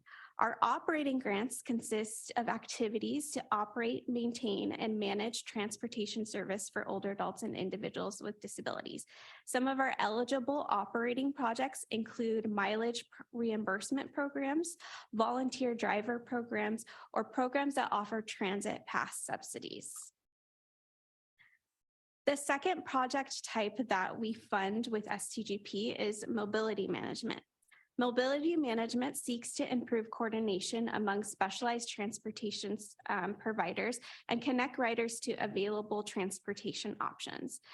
Some eligible mobility management grants include transportation and information and referral services, as well as transportation brokerage services, which is a service that provides competitive trip selection service rates to provide the lowest price transportation or highest efficiency transportation.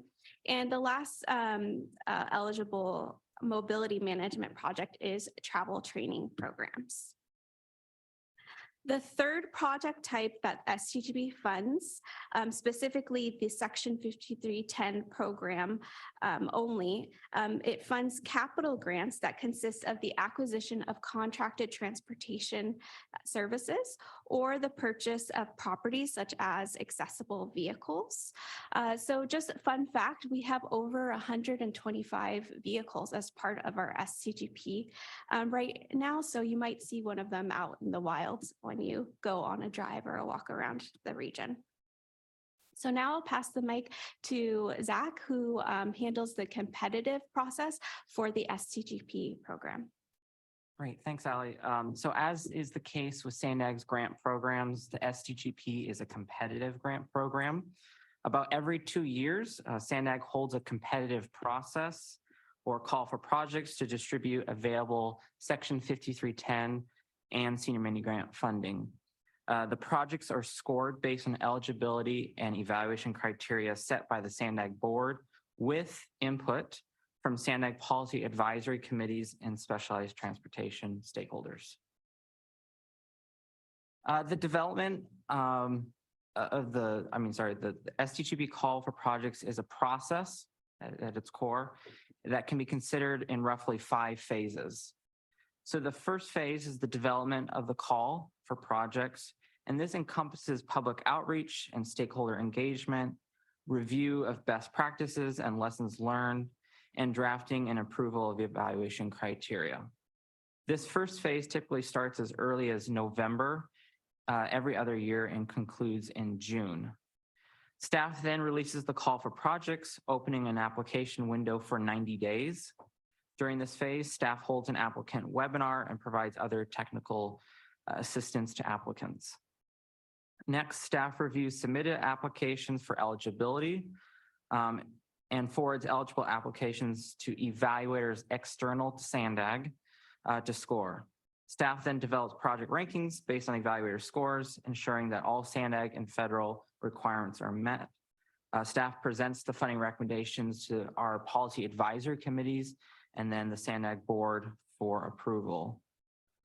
This phase usually occurs in the October to February timeframe.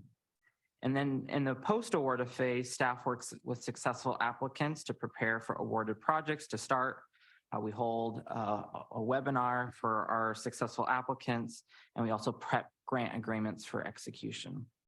And then lastly, when projects actually start. So senior mini grant projects start every other year around July 1st, and Section 5310 projects can start as soon as October 1st every other year. So for the STGP Cycle 12 call for projects, which wrapped up in February, components of social equity were added during multiple phases during the call. New for Cycle 12, equity was included as an evaluation criterion from which projects were scored.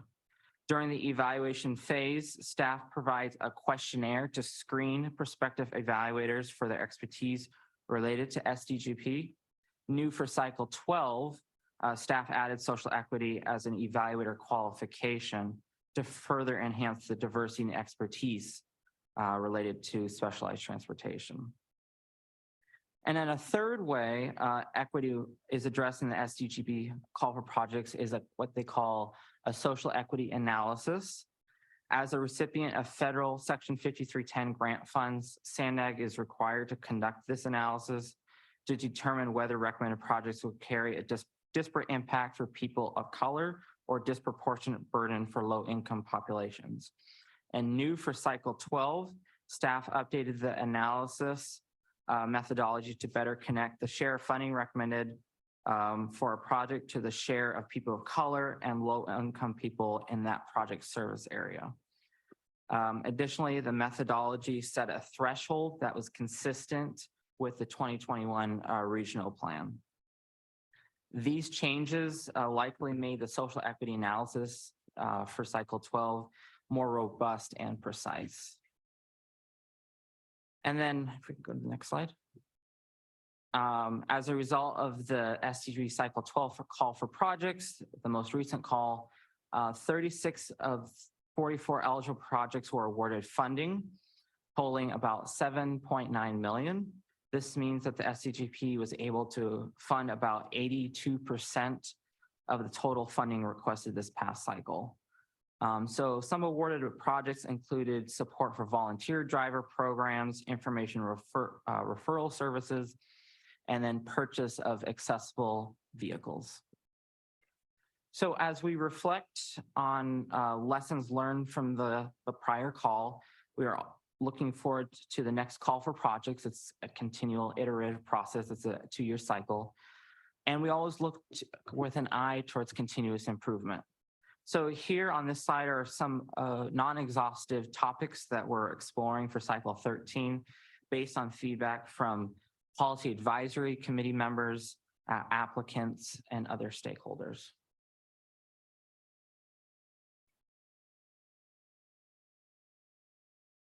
Okay, so I've been told that we might have a hard stop at 12, so I'm going to bypass a few of these slides that just go over like a little snapshot of the year 2022 for our grantees. But as you can see, we provided many one-way passenger trips, served over 8,000 estimated passengers, and there was also the ability to purchase COVID supplies like masks and hand sanitizers and stuff like that with our grant program.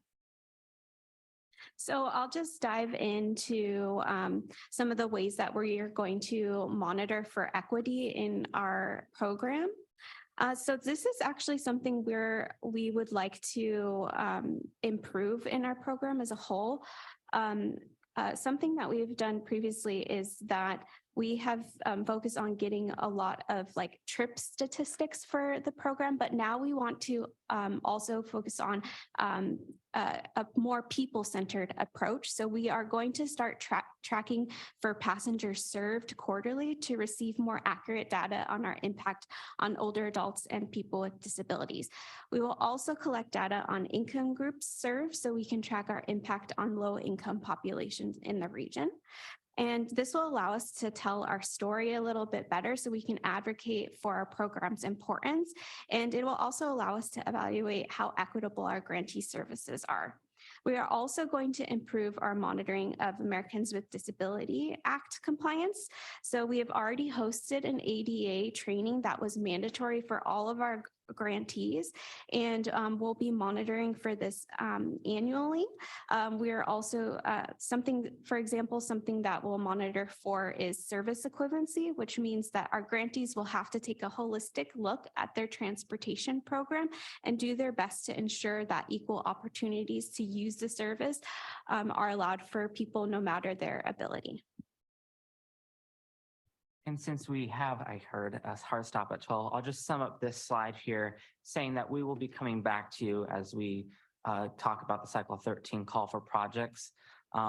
It's going to be an iterative process, and we're targeting fall to 2023 through all the way through June 2024 for outreach. So that will be a lot of initial outreach, hearing what we, getting feedback, summarizing that feedback.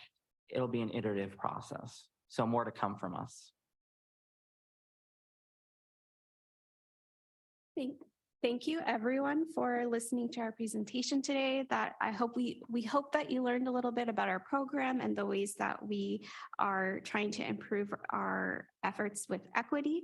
If you're curious, want to learn more about it, please feel free to contact us or check out our webpage, which is listed before you. Thanks. Thank you, Ali and Zach. Really appreciate you speeding that up for us just in the interest of everyone's time here. I do want to provide a couple minutes we've got left opportunity for working group members to offer any comments or ask any questions.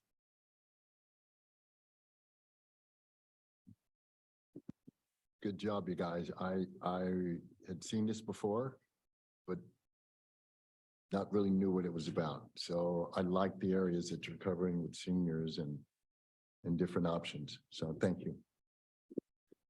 Thank you. What was that? Real quick, thank you for the presentation.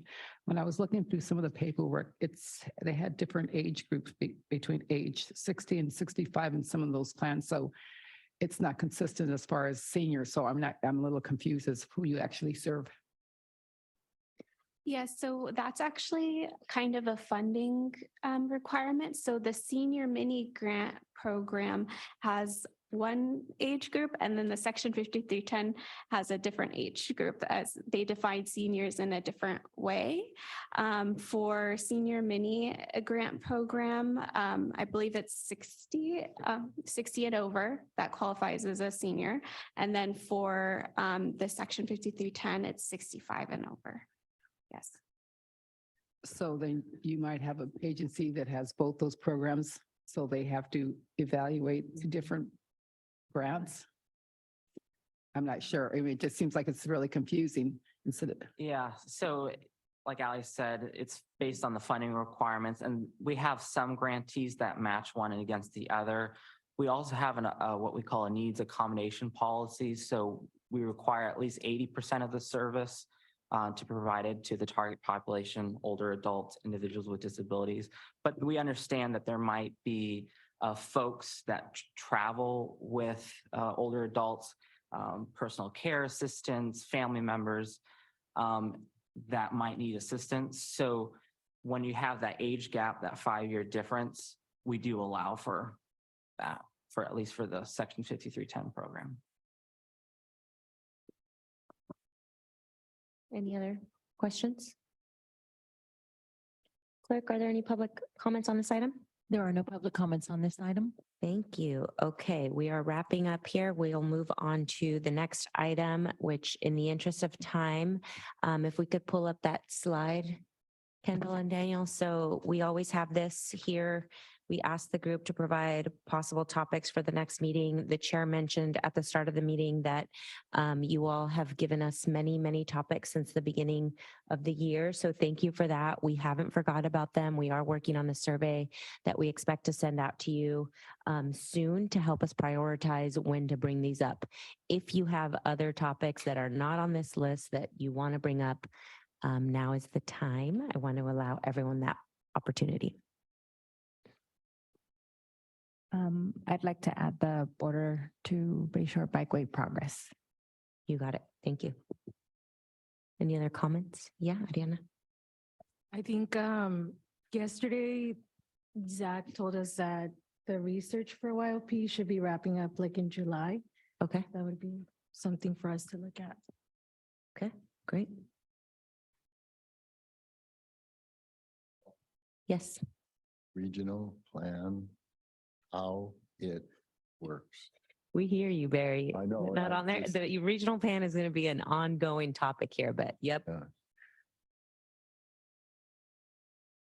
Okay. Okay. Well, climate change came up. Climate change and health and wellness. Okay.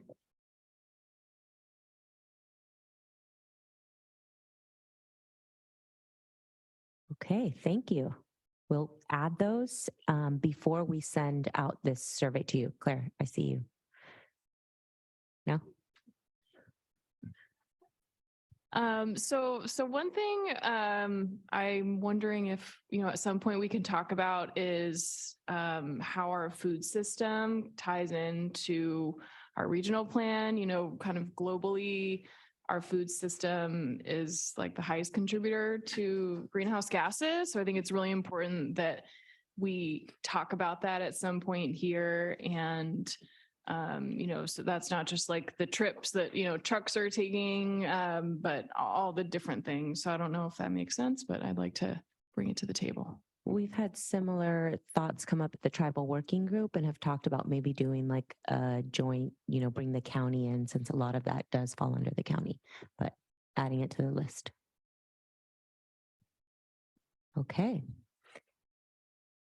Any public comments on this item? No public comments on this item.